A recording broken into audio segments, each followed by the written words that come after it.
بسم اللہ الرحمن الرحیم اللہم صلی علی محمد وعلی آل کما صلیت علی ابراہیم وعلی آل ابراہیم انکا حمید مجید اللہم بارک علی محمد وعلی آل محمد کما بارکت علی ابراہیم وعلی آل ابراہیم انکا حمید مجید۔ حضرت عود علیہ السلام حضرت عود علیہ السلام کا ذکر قرآن شریف میں بار بار آتا ہے۔ سورۃ اعراف، سورۃ عشر وغیرہ میں اس کی تفصیل موجود ہے۔ حضرت نوح علیہ السلام کی اولاد مدتوں تک دنیا میں بسی اور آہستہ پھر خدا تعالیٰ کو بھول گئی۔ شیطان نے پھر ان کو بہکا کر بتوں کی پوجا پر لگا دیا۔ خداوند تعالیٰ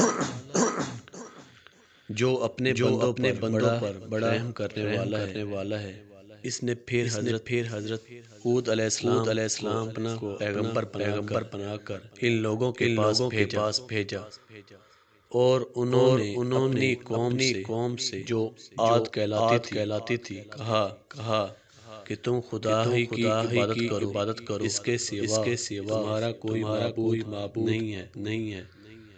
میں تم سے اس کی واعظ و نصیحت کے بدلے کوئی مزدوری یا اجرت نہیں مانگتا۔ مجھے اس کا بدلہ تو وہ دے گا جس نے مجھے پیدا کیا ہے۔ اور اے میری قوم، تم اپنے رب سے بخشش مانگو اور اس سے توبہ کرو، وہ تمہارے لیے برسائے گا، جس سے تمہارے کھیت اور باغات اچھے ہوں گے اور تمہاری طاقت بہت بڑھا دے گا۔ وہ بولے کہ اے عود، ہم تمہارے کہنے سے اپنے بتوں کو نہیں چھوڑ سکتے، ہمیں اپنی نشانی دکھاؤ۔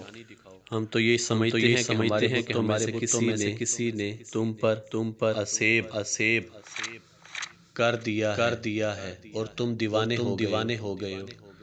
حضرت عود علیہ السلام نے کہا کہ تم سب مل کر میرے لیے جو تدبیر کرنی چاہو کر لو، اور مجھے مہلت بھی نہ دو۔ میں خدا پر بھروسہ رکھتا ہوں، اور جو میرا اور تمہارا پروردگار ہے۔ میرے ہاتھ اللہ تعالیٰ نے تمہیں جو پیغام بھیجا تھا وہ میں نے تمہیں پہنچا دیا ہے۔ اگر تم میرا کہنا نہ مانو گے تو اللہ پاک تمہاری جگہ اور لوگوں کو بسا دے گا، اور تم خداوند تعالیٰ کا کچھ نقصان نہیں کر سکتے۔ اس پر ان کی قوم نے کہا کہ روز تو تمہیں ہمیں خدا کے عذاب سے ڈراتا ہے، جا اپنے خدا سے کہہ دے اور تم خداوند تعالیٰ کا رخصت نہیں کر سکتے۔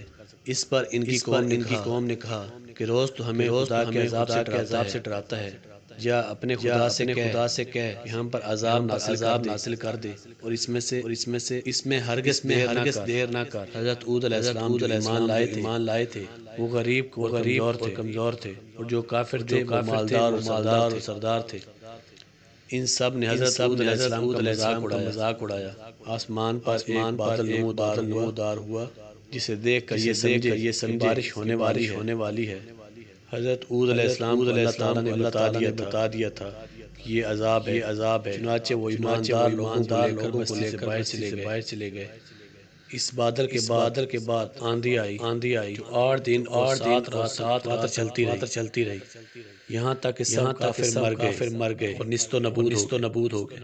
اور اس طرح پھر اللہ تعالیٰ کی زمین کافروں اور مشرکوں کے لیے خالی کر دی گئی۔